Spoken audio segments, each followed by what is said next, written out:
histoire d'amnistie folle, incompréhensible et idiote.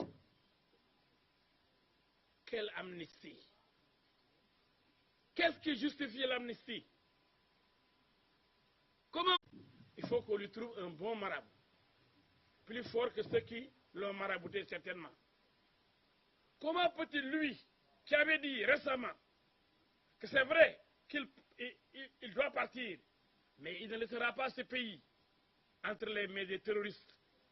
Il fera face à toute velléité de déstabilisation de notre cher Sénégal.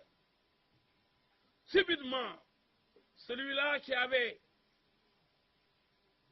procédé à la dissolution du parti PASTEF, parti violent par ses appels à la mort, appel au Garça, au Chokifin, ce parti qui demande aux Sénégalais de venir déloger le président Macky Sall qui ne doit pas terminer son mandat.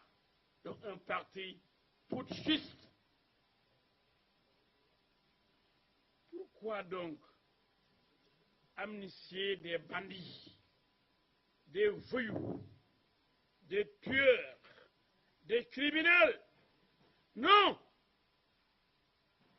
Le défenseur du peuple, le candidat de la sécurité, Maître El Hadji Moustapha Diouf, fera face et à Macky Sall et à tous ceux-là qui seront avec lui en train de trahir le Sénégal, en train de faire la part belle aux terroristes, aux bandits, aux voyous, aux criminels. Non! Le peuple se dressera, monsieur le président de la République.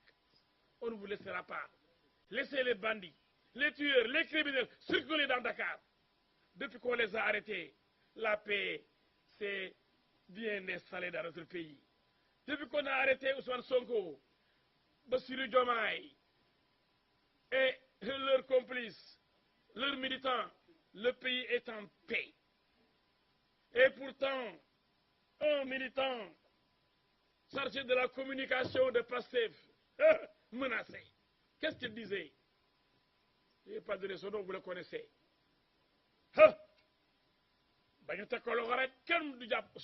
Il n'ira jamais en prison. Si on est gis loolu mësul gis ñu naan Ousmane Sonko kenn mënu ko.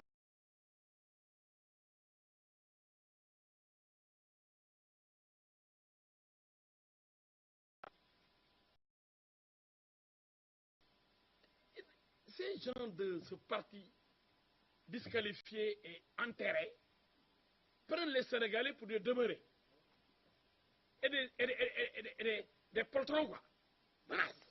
Soo ko bokkul élection de femme soo ko tëj kaso xam da nga gis tëj nañ ko élection am na su bokk ci dëkk bi yëngatuwul coow amul ndax kenn faaleetu ko xanaa Macky Sall ko faale moom mi xam ni xanaa dañ ko liggéey parce que le président doit être marabouté. Mais vous êtes là, la presse, ce pays, depuis qu'on a arrêté Ousmane Sonko, mais ce pays est en paix. Les appels à traîner le président dans la rue comme on a fait avec Samuel Doe. Dala ma rey wala ma rey ko mais ay reyante mortal combat reyante ku dee sa yaa juraat.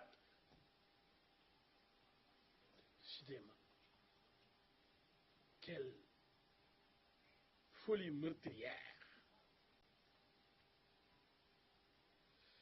Les Sénégalais tremblent souvent, mais pas tous. Parce que les Sénégalais, le peuple de la Diongo de la Tire, les Sénégalais peuvent faire face et résister. Un groupe d'individus arrive sur le terrain politique, un groupe fasciste menace, tue, écrase, insulte les chefs religieux, les chefs de l'État. Tous ceux qui se battent contre eux sont copieusement insultés. Ah, comment vous dire ce pays à des insulteurs? Sénégalaises, Sénégalais, je m'adresse à vous. Ce pays nous appartient. On ne doit pas s'amuser. Avec la vie, ceux qui sont contre la vie de nos concitoyens, ceux qui ne sont même pas au pouvoir, et qui ont commencé par montrer leur véritable visage de dictateur, ceux-là doivent être, comme le président de la République l'a fait, doivent être disqualifiés. Le parti dissous. On a souffert dans ce pays. On a souffert. On a voulu présenter un visage hideux de notre pays, cette belle démocratie sénégalaise. Ce sont des anti-sénégalais, des ennemis du Sénégal, Sonko et compagnie. Pour la plupart, on peut comprendre, pour la plupart.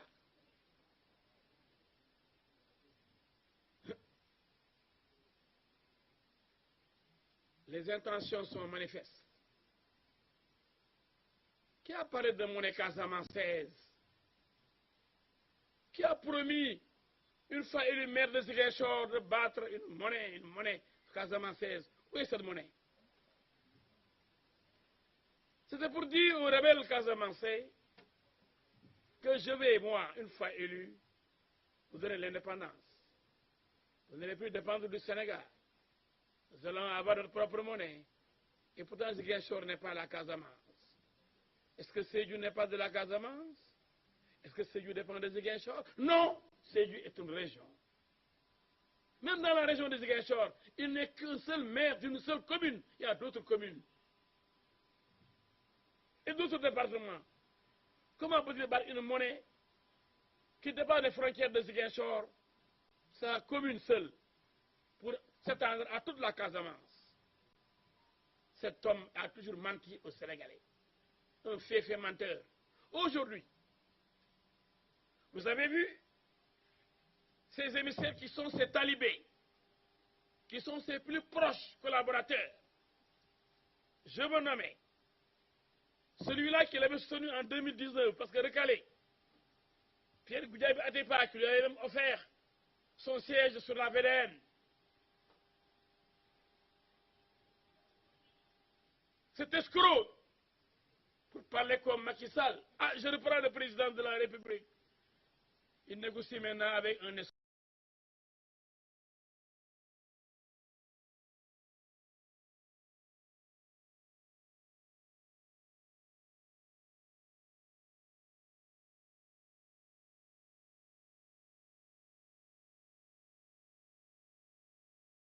Président, ressaisissez-vous. Président, qu'est-ce que c'est que Père Moyegul, Pierre Goudiaby Atepa, qualifié d'escroc par le président Macky Sall, se répand dans la presse avec l'autre moitié de Sonko, je vous nomme Aluntine, qui n'est pas seulement un défenseur de Sonko, c'est comme s'il était Sonko. Je crois que dans sa chair,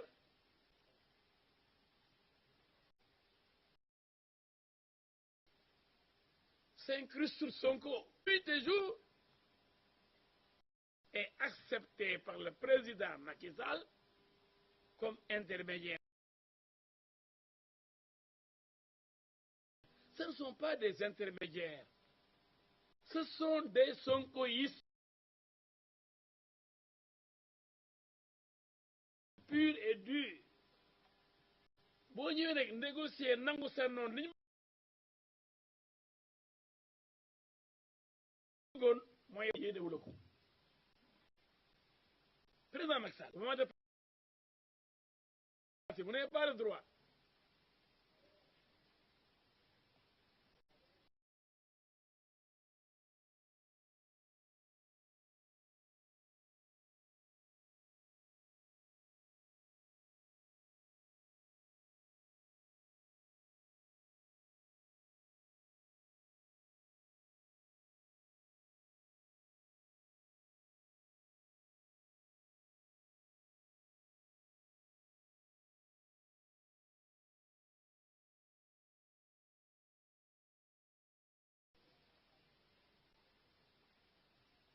d'aider.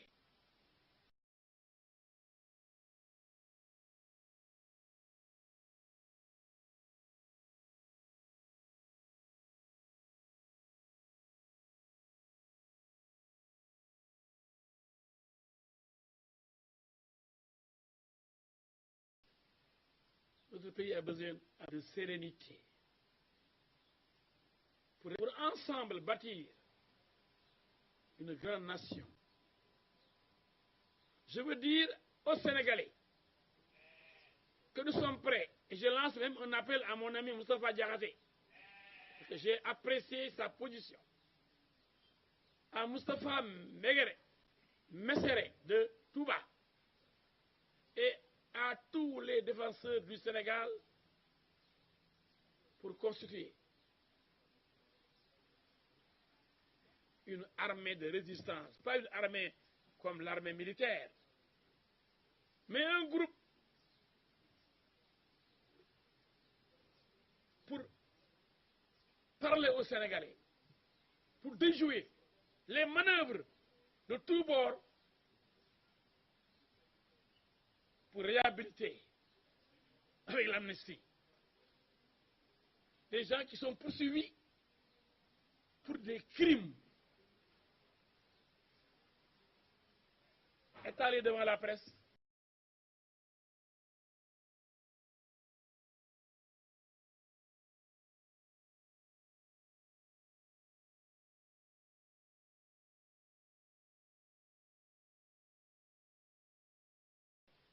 Par monsieur le procureur de la République, Karim Diop, en énumérant les différentes infractions qui sont collées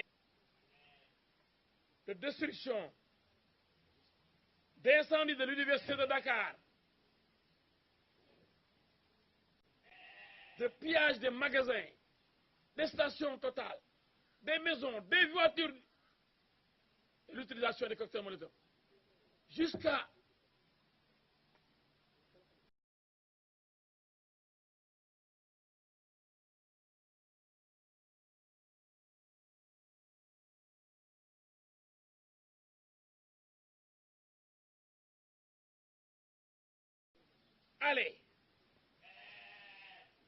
aller leur voiture. Ces gens-là, vous voulez qu'on les libère? Monsieur le Président, président boo ko defee Sénégal dal sa kaw, man de maay njëkk a dal sa kaw, billahi duma la ko baal. Sama kër dañ ko taal, bul fàtte président de la République. Président sama kër kenn remboursé wu ma ko, dañ fa yàq joxe ma ci ñaar dërëm.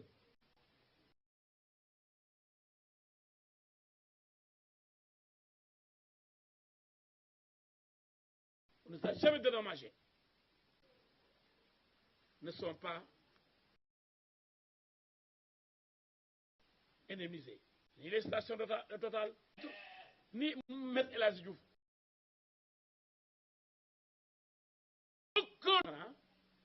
Président da ngay ñaawal ñi deele xanaa.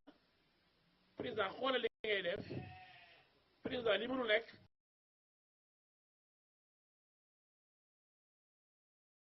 jëlee fi ki la liggéey war ko ni ko lu loxo def loxo mën na ko dindi. Mais li kenn xamul lan la. Mais subitement, c'est comme si le Sénégal était en train de brûler. Les Nations Unies, la France, France 24, RFI, parce que c'est des médias qui défendent Sonko, ça vous le savez. Avec son ami français là-bas, hein, la France insoumise. On connaît tout, hein, on connaît les lobbies.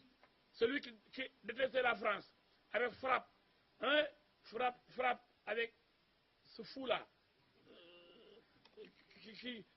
Qui s'accrochait aux grilles du palais présidentiel. Ce fou qui dit qu'il faut mettre la France dehors. Frappe, France dehors. Maintenant, c'est la France qui supporte ces demeurés-là. Alors, et même si eux, ils vont se promener en France, 1 mois, 2 mois, on dit, oh, il est dans telle ville en France, il a pris goût. dafa ñàkkoon aw doon dara xale di ko fayal loyem yu cotisé jënd ko oto léegi nag dañ ko wutal billet avion léegi député la donc mën na dem France jaagar yi liñ bëggoon amuñu ko lañ iñaanee ñi ko amoon. Voilà gars yi dañoo iñaan soxor ba pare bëgg nguur ñooñu ko leen jox dëkk bi mais ba ngay bëgg a dégg naan Diomaye day gagné élection Diomaye dama 2%. Diomaye mënu am 5% en peut-être maximum Sonko ba ñëwoon du am 10%. Sonko 15% yi li taxoon mu am ko Khalifa Sall moo bokkutoon Karim Wade bokkutoon muy deux gros poids lourds. Le malheur des uns fait le bonheur des autres mais Sonko 1% lay pesé parce que plus fort rek la woon ah bu ma fenn ne ma yaa mën a fenn mani bi muy dem élection présidentielle pesé wul plus de 1% ndax plus fort rek ko mujjee xamee la duggee assemblée nationale billahi wallahi talahi c'était en 2017 juillet 2017 février 2019 un an et demi il passe de 0, à 15%. Pourquoi? Parce que Karim Wade et Khalifa Sall, à l'époque plus populaire que Sonko, avec des moyens, ont été écartés de l'élection présidentielle. Et ils ont voté, ces gens ont voté pour Sonko. Il a eu 15%. xar bi tey ma ñëw jël parole daa bëgg a bokk rek xam naa dafa jaaxle xam naa gis ni mbooloo bi gis dax ko jaaxle waaw